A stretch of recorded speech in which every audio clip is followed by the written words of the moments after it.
guys, what's up? It's your girl Gracetorie, and I am back with a whole new podcast episode. I'm so excited for today's episode. I don't know, I just woke up and it was raining and the leaves had begun falling. I think they started falling like 2 days ago, so not crazy, but enough to get me excited. And I was trying to figure out what I was gonna film for this episode, and Josh was like, Grace, just film a spooky season episode. Spooky season's coming and it's literally your favorite. And I was like, you know what? Fair enough. So I'm probably not gonna do many spooky episodes until October because I have a whole month to do it then. But I wanted to do one now and kind of get everyone in the mood for it because it's coming, and you know, places everybody, it's coming, it's happening. Oh my god, it's happening. You know that like episode in The Office where I can't remember what's going on. Oh my gosh, I'm such a fake fan. But Michael runs out of his office and he's like, oh my god, it's happening, it's happening. Yeah, that. I think it was when there was a fire, but maybe not. Anyway, I'm getting off track.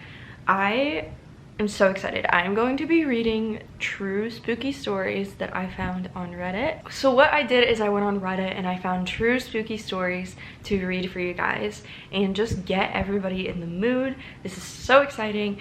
Oh my gosh. I cannot contain my excitement. So if you're driving, girl, you got the vibes already. It could be raining, but if it's not, I'm sure that the leaves are still starting to fall maybe, and you know, you're getting in that vibe. But if you're at home and you can kind of curate your environment a little bit more, I invite you to light a candle, maybe throw on your favorite flannel or crew neck if you're like me and you just love being cozy in your sweatshirts. You know, throw your hair in a messy bun, put on a self-care mask. Any of the above, what feels like cozy to you, go ahead and do that because we are getting cozy and listening to some spooky stories. And if you have a pet, go ahead and cuddle up with them because that just makes the environment so much better. Oh, I'm getting ahead of myself. Before I jump into this, I gotta do a life update really quick. Still working on cleaning the house. I haven't really cleaned that much, I would say. Like, I did like the dishes and stuff like that, but in terms of like home decor, we have not really added more decor yet, so the house is still looking very similar. We are going up to Cincinnati to see Josh's family today, so I'm really excited for that, just to kind of hop in the car and get out of Lexington for the day.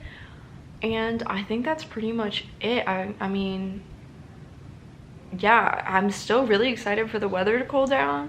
It's been crazy hot here, and I think the high is still 78 today, even though it is storming. So yeah, I think that's pretty much it for today's life update. I am really excited that it's storming actually because we needed it. But other than that, not much going on today. So I have a ton of screenshots in my camera roll from Reddit. So let's go ahead and just jump on into it. So most of these stories are comments like on a thread, so they don't have a title, and I only read a few of these, so I don't really know what half of them are about yet. So fair warning there, I'm gonna be just as spooked, scared, and shocked as you are. But with that in mind, let's go ahead and just jump on into the first story. I have had several dreams similar to what I am posting. I've been a caver in Florida for about 13 years, since I was about 6, and have been to a lot of caves. Never been afraid before this to go in one. When I was about 7 or 8 years old, I started having this reoccurring dream. I would have it at least twice a year, always the same, even though I would realize I was dreaming after the first few iterations. I would fall asleep and dream of being in a cave and going into this little hole in the bottom. Inside, I would see a 10 to 15 foot long corridor, about 2 to 4 feet high. At the end, it would always turn left, and I always saw a bent red stop sign at the end, like someone ripped off the top 2 feet and tossed it in. But I would always follow the corridor. I would turn and walk past the sign despite being scared, despite many times knowing what was there, and the corridor would start descending, quickly opening up into a large vertical chamber with the path leading down in a corkscrew. Everything became blurry at this point, but it was always the same. I saw trash scattered on the walls, I saw the pit leading down to a curved floor, I saw things, undefined, animals or people or something else at the bottom. And I saw my family, each with one of the things, being tortured and killed, every time, and I could never do anything. After I saw that, I would be stuck for a few seconds until I felt more than saw everything turn and look at me. until I felt more than saw. Oh, so he would feel them looking at him, sorry. And I would wake up. Not like a normal dream where you just drift to consciousness, or a nightmare where you bolt up in a fear, but like something pushed me out, like I wasn't supposed to be there. So I have this dream multiple times a year until I turned 15. I did tell a friend about the dream before what happens next. My father decided to take us to some caves we had never been before, one of which was Dog Drop. It was likely named so because someone either threw their pet in there or a coyote fell in and the body was later discovered. Dog Drop had a roughly 30-foot rappel straight down to enter. I went down with my brother while my father waited at the top. There was a hole in the ground. I started to feel uneasy, though I didn't know why. So I followed my brother into the hole. I felt worse as I moved down. And when I looked up, I saw the same corridor, the same turn, the same wall, the same bottles at the corner. And I instantly was hit with this overwhelming sense of nausea and fear and being watched, and everything was screaming at me to leave. I froze and must have made some noise because my brother turned around and asked what was wrong. I managed to say I wanted to leave now and climbed out as quickly as I could, followed immediately by my brother. We packed up and left, never have gone back and never will. Haven't told anyone what actually happened. Just said I wasn't feeling well, and they forgot pretty quickly. The thing that really makes it creepy for me is I have never had the dream again. Year after year I would have it constantly, but it just stopped after that. But I still remember it all, and I still feel afraid, almost an external fear when I think of it. And they added a little edit at the end just to let you know, don't go caving unless you have someone with you who's experienced or you yourself are experienced, because it's super dangerous and you could hurt yourself or even worse, die. So don't just go caving, basically. But other than that, this is a spooky story. Have you guys ever had a dream and then it actually came true?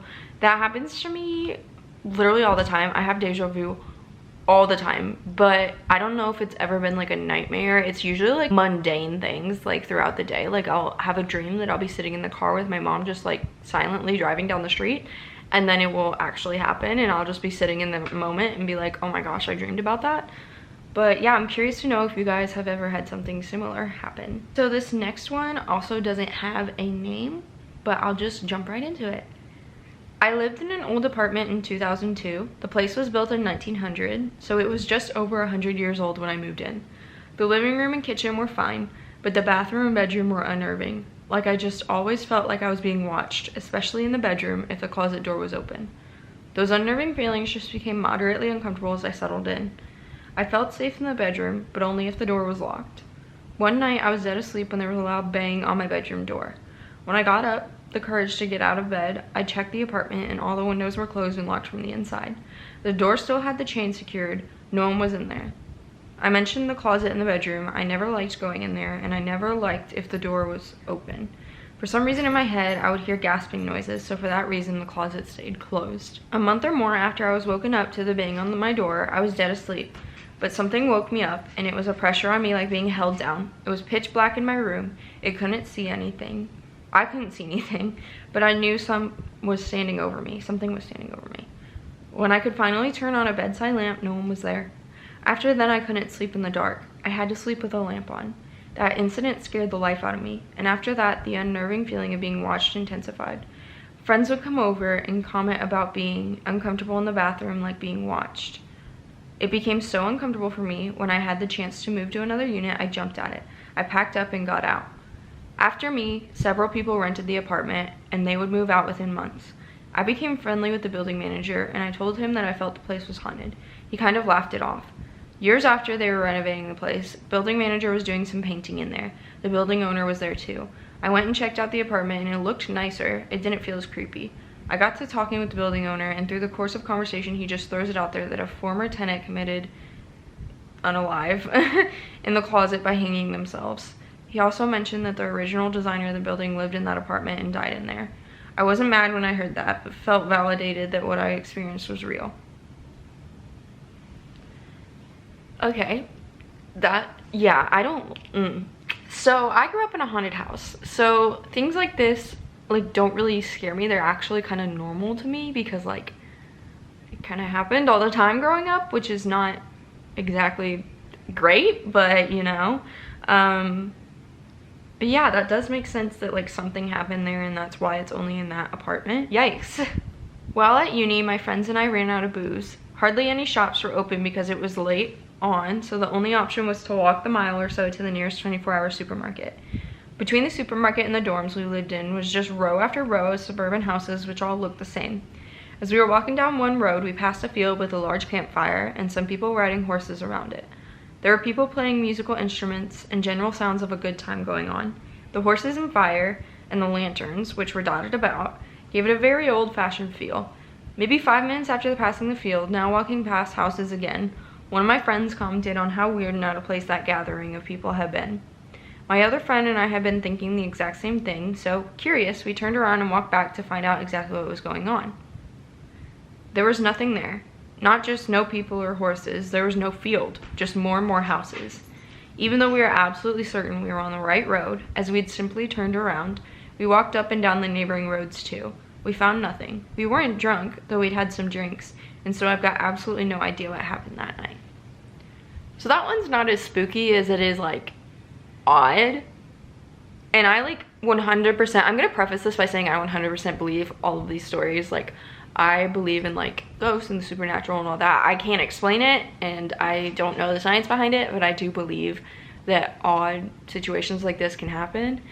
And I don't know, like that's super weird. Super, I wouldn't say creepy as more like odd. And it makes me wonder like what situations have happened. Like, do you ever think about what was under our houses or under like this building or like Starbucks before the building was there? Like, what did our town or our area look like before it looks like it does in the modern day, and what's below your house or whatever? I don't know. My wife and I stayed at a nice hotel in downtown Pittsburgh. It was where I asked her to marry me after a lavish meal. I picked the room because it came with a huge Japanese soaking tub that me, a 6'1" man, could barely see over the edge of. Anyway, the first night we stayed there, we were sleeping in the single king bed. I believe the alarm clock said it was 2 or 3 a.m. To my left, and just a few feet from me, I heard the sound of what seemed like a pencil slowly rolling down a sloped surface. It was so deliberate and loud that it woke us both up. It was also so deliberate that, while my heart thumped in my chest from that sudden noise, I quickly convinced myself there was a pencil sliding off the desk in our room, and I went back to sleep. The next morning, to my surprise, I found that there were no pencils in the room, and there was no desk. It was my first night in the room, so I assumed that, like other hotels, had a place to sit and write. Well, that was not the case. The only thing I could find to write with were ballpoint pens with their caps on. They wouldn't make that distinctive loud noise that a rigid wooden pencil makes as it rolls. Furthermore, there was no sloped surface in the room for anything to suddenly roll off in the middle of the night/morning. The whole thing was weird enough for us to talk about it that morning. I do not believe in ghosts, but to be honest, I'd love to encounter something unexplained. I entertained the idea of a ghost pencil, but I knew in my head it had an explanation grounded in reality. But that's not all that happened. That night, we were both in the soaking tub. The water was up to my chin. It was great. We were in the middle of February, a cold and miserable month in Pittsburgh. We were sloshing around the tub, having a blast, pretending we were rich. And then, from the other room, we heard the buzzing of an old microphone hooked up to a PA system. Basically, that sound of feedback that precedes an announcement. The whole room filled with the buzzing sound of microphone feedback. Our hearts thumped in our chests yet again, and when we both practically jumped out of our own skins.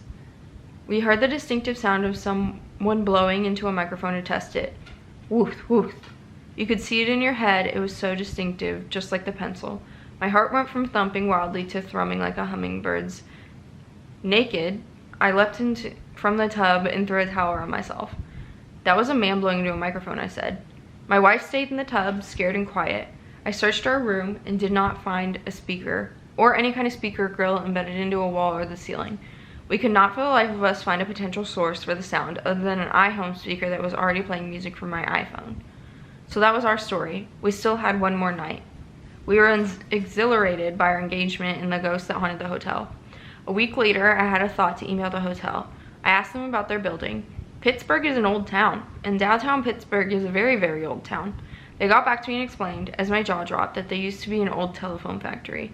I don't know why I found meaning in that explanation or why it made everything click so well, but my thoughts immediately went to the sounds of a factory, the PA system, the drafting table, all relics from another time in that building's life. See, this is what I'm talking about. Like, what things were before they are what they are now, because it's 2022. So much has happened and so many things have been built on top of other things literally all around the world, especially like areas where there's a rich history and people still choose to build on top of it. Like in London, like not all of those buildings are old, some of them are newer. Or in Paris, most of those buildings are old, but they still have the history attached. Like, you know, things have been put in these buildings and they've changed from one century to the next to have different factories or things like that. So it's super interesting to me, and I don't know if that's more of like a history thing or more of a spooky ghost thing, but it makes you always want to do your research before you buy or purchase or enter anything. I'm sure this will get buried, but I've got a spooky story.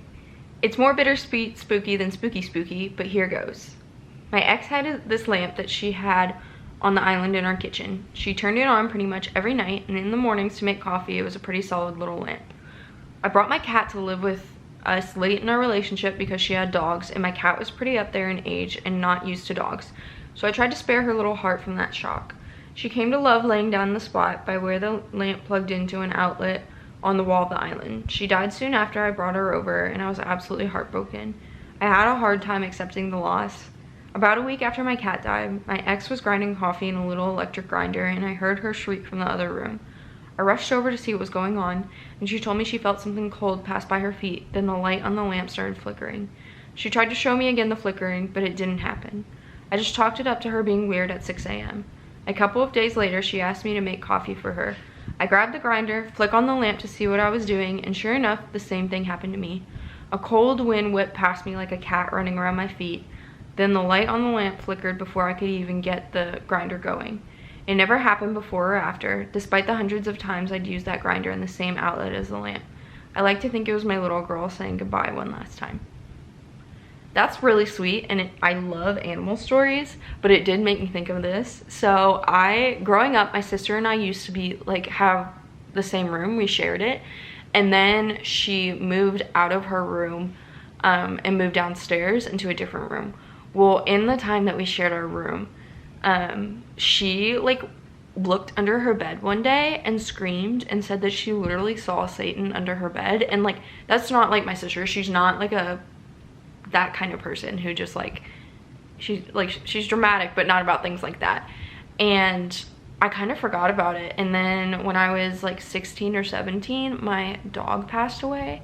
Her name was Lucy, love of my life.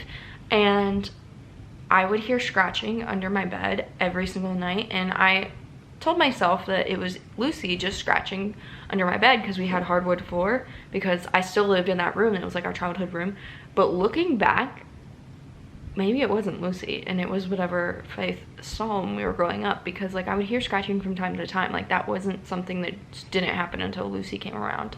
I have so many stories like that, which maybe I'll share, but not like in this episode. I gotta like warm up to it. Like I haven't, yeah, but the pet stories are really heartwarming. I thought it would be good to have a little break and read one of those. Okay, so this was probably 15-ish years ago now. When I was in high school, my group of friends used to spend a lot of time at a particular friend's house because it was huge. It was also quite an old house, but his parents were cool with us basically taking over when we were there. We'd make dinner for about 10 people, stay up late listening to music and playing video games, and they never minded. Anyway, one evening we were all sitting in his room watching TV. It's dark and the lights are on, but the curtains are open. Suddenly, two different people on opposite sides of the room jump like they've been startled and look around. Both of them explained they saw in the reflection of the window, which was on the second floor, somebody walk across the room. None of us had moved. It freaked a few of the girls out, and we had to calm them down a bit. Flash to a couple of weeks later, and we found a pack of cards in our friend's house that had letters on them.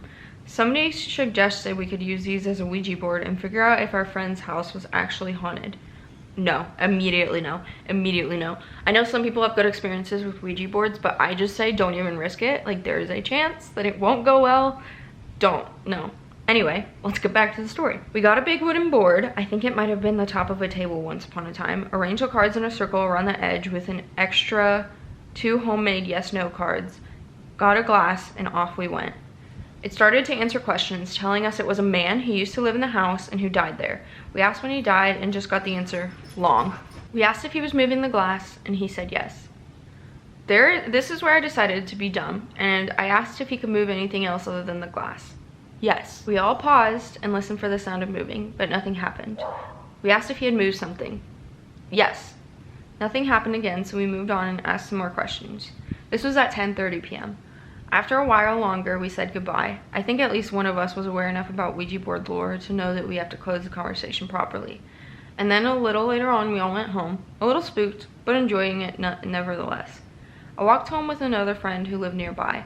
As I walked in my front door, my mom called through to me to be careful in my room because a mirror had fallen off the wall earlier, and they weren't sure if they'd picked up all the bits of glass. When I asked when this had happened, she told me, oh, about 10. The same time I asked the spirit to move something. I did not sleep well that night. No. See, like, that's the thing is, like, spirits can get attached and, like, follow you. Like, no. You don't know if that's a good spirit, a bad spirit. You don't want to mess with that. Like, I think my Latin just came out there. I was getting a little heated. But, yeah, I just don't think Ouija boards are a good idea ever. And I know some people have, like, safe ways of doing them, and there's so many rules. But it's just one of those things that I think I would mess up, so I don't trust myself to do it correctly.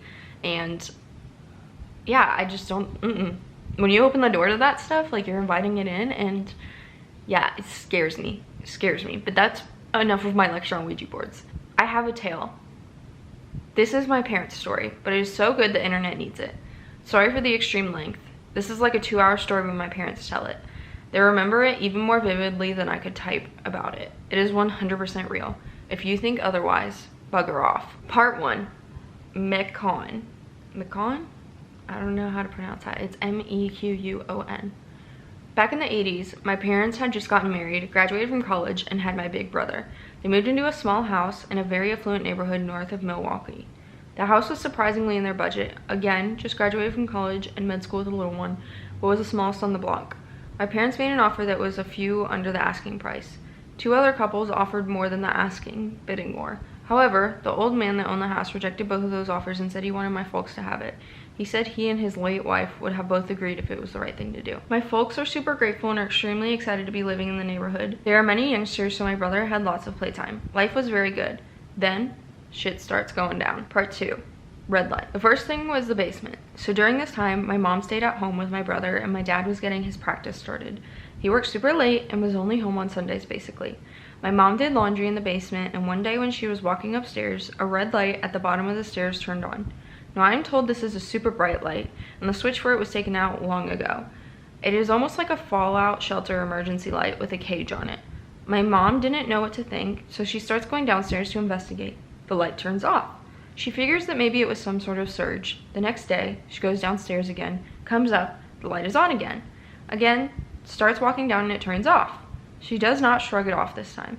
She waits a bit at the bottom of the stairs and then walks back upstairs. The light turns on and she runs down this time to catch it. Only this time it starts flashing like a strobe light before she can even reach the bottom. That's an immediately no. Immediately no. Move. Move the house, move the wife, move the kids. We out. She noped the fuck out the house so quickly with my brother and didn't go back the rest of the day. The light never turned on for my dad or turned on again after that day. Yikes. Big yikes. Big yikes. Part 3. Knock knock. After the red light thing, my mom is naturally shook up. She is scared to go downstairs without my dad. Rightfully so. But there was something that started before the red light but escalated after. Knocking. My parents figured this was originally just natural sounds of the house as it was fairly old. It would be very sporadic and very infrequent until one night. My parents were in bed chatting about the day, bills, etc. Then they started hearing knocking. It started in their room, under the bed, then on the walls and ceiling. It would be about 30 seconds apart and they could not find a source. Then it sounded like the knocking was outside their room. So they got up and tried following the sound and find where it was. They went all over the house trying to figure out where it came from. Every time they thought they found the source, it would jump to a different side of the room.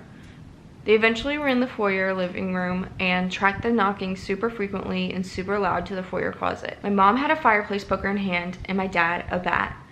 He crept towards the closet, and as he reached for the doorknobs, a voice calls out to them, "Knock, knock." He swung the doors open, there was nothing there, and all the knocking stopped. My parents could do nothing but stare at each other. Neither of them slept that night.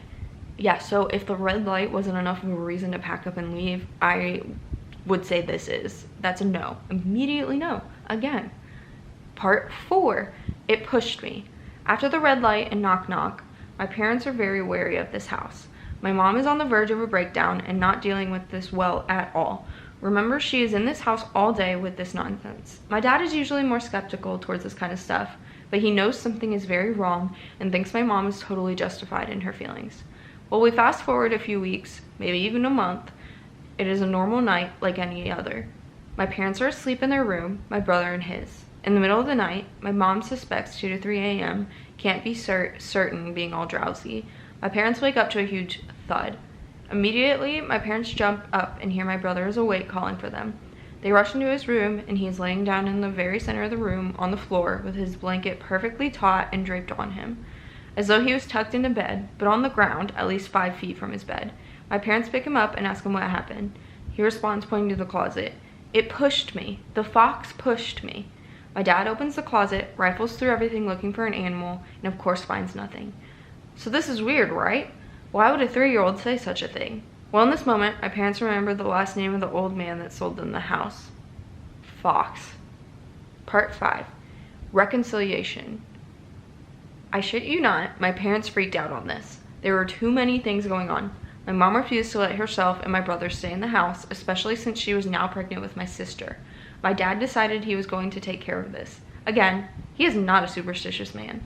He is a doctor and a man of logic. However, he knew there was something going on with this house. A night or two after the fox incident, my dad sat down in the living room and had a talk with the spirit of the house. He said this: I don't know if you are real. I do not know if you are Mrs. Fox, but I do know this. You are going to stop.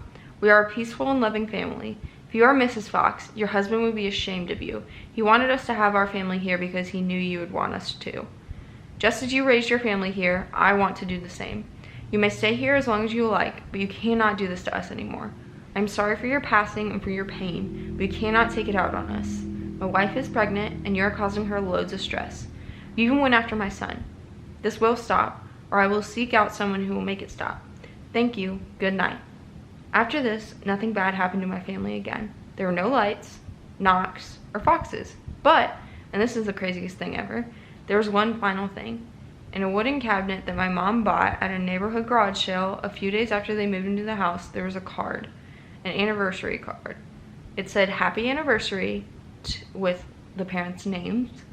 Love, Fox. This was found 2 days after my parents' anniversary in June, after they moved the cabinet to the other side of the room. They had owned the cabinet since they moved into the house and had not seen the old man since they bought the house either. My parents have moved many times over the years and lost the card inevitably. We still have the cabinet. It sits in our cabin to this day. And then they also forgot something from part 4, so they went back and said this. My brother was in the middle of the room, put to bed on the floor. Well, after all the dust had settled, my parents started renovating. They wanted to put carpet in my brother's room. So they pulled up the tile and fake flooring stuff, and to quote my dad, right where your effing brother was laying on the fox night, there was a blood stain. Mrs. Fox had died in the house, in my brother's room. She was very ill, but fell while trying to replace a light in the room. Okay, so the brother died. Or no, he didn't die. He fell or laid down or whatever happened to him on the spot where Mrs. Fox had died. Okay, no. I mean, I'm glad they talked it out with the ghost and they were able to like do all that, but that's no.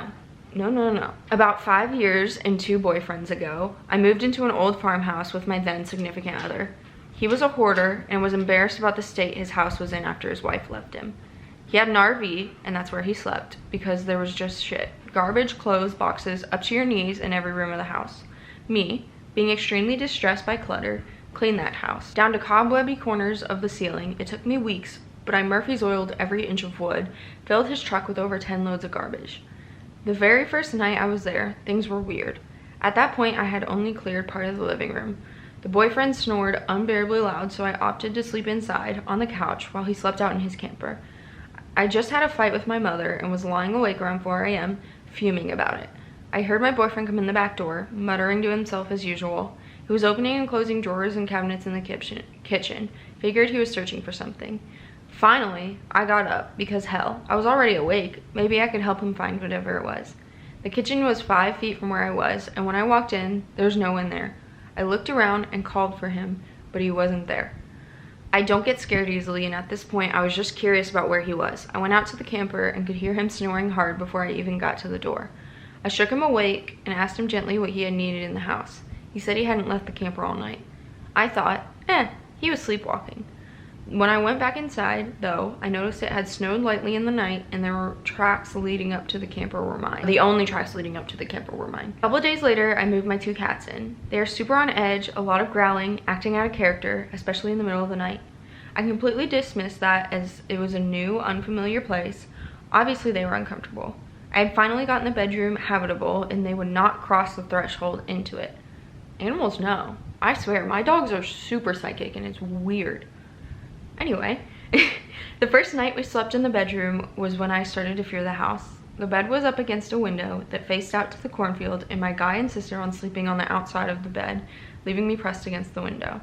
I got this horrible feeling something was right outside the window, and I was frantic to the point of tears. I kept telling him there was something out there, and he said I was being dramatic, which was stupid because I'm just not. You spend your whole life being logical and calm, and when something weird happens, no one believes you. I slept on the couch. The next day, I noticed a handprint. On the top of the bedroom window that I had just cleaned the day prior, I held my hand up to it, and it was thrice the size of my own hand, bigger than any person's handprint I've ever seen. It wasn't just a print though, it was elongated, as if the hand had been dragged down the window. Still could be an explanation, even though I had cleaned that window the day before and would have noticed, except the print was over 9 feet off the ground, directly over an open coal cellar. I showed my boyfriend and he told me something surprising. His ex-wife thought there was something wrong with the house too. She was making dinner one day and he had gotten home from work. Her back was turned to him and they had a full conversation. Then she looked out the kitchen window and saw him pull up in his truck. He still blew it off with me, just telling me I was paranoid and such.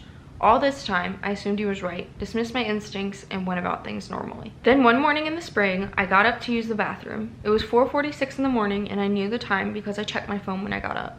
The whole bedroom was light from the sunrise and I quietly climbed back into bed. The house is all wood paneling, and because of my arachnophobia, I had the bed scooted about 5 inches away from the wall where our heads were. I laid down and tucked my arm up under the pillow with my hand over the edge. The second I closed my eyes, an icy cold hand grabbed me by the wrist and yanked down, hard. I bolted up and in a state of complete terror shook my boyfriend awake and asked if he was effing with me. He wasn't. I will never forget that grip because I had to struggle to get my hand back. I called my close friend and she said, "You know that there's a cemetery within view of your bedroom, right?" I had forgotten, but being a practical person, it had never occurred to me that there might be a connection. She said, "Let's try something." Came over with a sage brush and we smudged the house. We were both laughing at ourselves as we did it, but the thing is, nothing weird happened after that. Well, except me falling into a hole in the floor, but I blame that on my own clumsiness. The relationship withered, I moved out, but we remain friends. He says nothing strange has happened since I left. Yeah, no, because like, you don't know if that's like a ghost or like a human with a handprint. I mean, like, I guess it's more likely to be like a ghost because it's literally like, how would they have gotten that high? But either way, I don't like windows. Like, I don't like windows. Like something watching you, no. That messes me up more than someone grabbing your hand, honestly. I don't like that. My high school used to be a giant mansion before it was converted into an orphanage and then a high school. Okay, I would love to see pictures because what mansion is turned into a high school? Like, I don't know. I just picture all high schools looking the same. And also, where's this person from? Because do your high schools look different? Obviously they do in like another country, but they said high school, so they have to be from the US, right? Most people don't call it high school. Maybe, I don't know. Okay, I'm gonna stop being uncultured and get back to the story. One section of the school, the 3rd floor, was inaccessible. The staircase which led to the floor was blocked off with wood and painted black to match the chorus room where it was located. In 2003, during the fall school show of Les Mis, they had to remove the wood so they could replace the windows on that 3rd floor. We even ended up using some of the removed windows for our barricade. We had play practice most nights, and if you lived far enough away, usually you would just stay at the school and wait, rather than go home just to come right back up. While waiting for practice to start one night, myself and my three friends, Ryan, Mike, and Michelle, decided to go up the staircase to check out the 3rd floor. The staircase was rotted and falling apart from years of disuse, so we carefully went up one at a time to find an unremarkable hallway with some even less remarkable rooms off to the sides. All of this led into a big open area with old stacked desks and folders full of test papers from like the 80s or something. The four of us were a bit disappointed because the rumor was that this section of the school was not converted from the orphanage that occupied the space several decades earlier, and the ghosts of orphans still haunted the place. Since we didn't get spooked, we ended up just digging through the old papers. While Michelle was looking through the papers in a side room with her back to us, Ryan pushed Mike and myself out of the room quietly into an adjacent room to scare Michelle into thinking we disappeared. Sure enough, she comes bolting out of the room screaming at us, throwing out, "F you guys, and this isn't funny." We had to muffle our mouths to keep from laughing, when all of a sudden, one of the people in the room effing ruined the whole thing by giggling like a little girl. I turned to Ryan and Mike to see which one of them ruined the joke, but both of their hands were over their mouths and their eyes were wide as dinner plates. This room we were in, hiding behind the door, was small, maybe the size of a one stall bathroom. Maybe that's what it was once upon a time. And somebody in this goddamn tiny room was giggling, and it wasn't any of us. This whole plot played out in probably like 10 seconds between leaving Michelle and hearing the giggle. So we stood there staring at each other, waiting for something to happen that explained this. It was like 4 or 5 p.m. and we were the only ones in the chorus classroom the entire day. We would have seen someone go upstairs. We would have heard the stairs creaking as they went up there. Whoever giggled at us from inside that room was up there already. Unfortunately, we didn't get the explanation we needed because a second set of giggles started happening, this time more than one person making them. That was it for Ryan, a big, tough former athlete turned show kid who screamed the highest pitched scream I've ever seen a guy that size make. It would have been funny if we weren't terrified. He pushed past us, ran screaming out into the hallway, scared the daylights out of Michelle on his way down, and bolted down the steps. This time, we did not take them one by one, and actual chunks of rotted wood started falling off. We explained what happened to Michelle and then went somewhere that was not the chorus classroom until play practice started. The maintenance team must have moaned we were up there because we all collectively got a talking to about going up there. Safety concerns with the rotted steps. So of course, people started going up there with willy-nilly hoping to see a ghost. There are more stories about the 3rd floor during that year that promptly stopped once they replaced the windows and sealed the room back up. Now the school is closed and empty, so whatever ghosts are having a good time are now free to do so without the living getting in the way. Yeah, that's what I'm talking about when I say, like, if you like taunt, like, it's like the same concept. Like, if you taunt a ghost, like, of course they're gonna do something. Like giggling, of course, because you're like pretending that ghosts are not spooky and stuff. They're gonna jump in there and just like have the time of their life.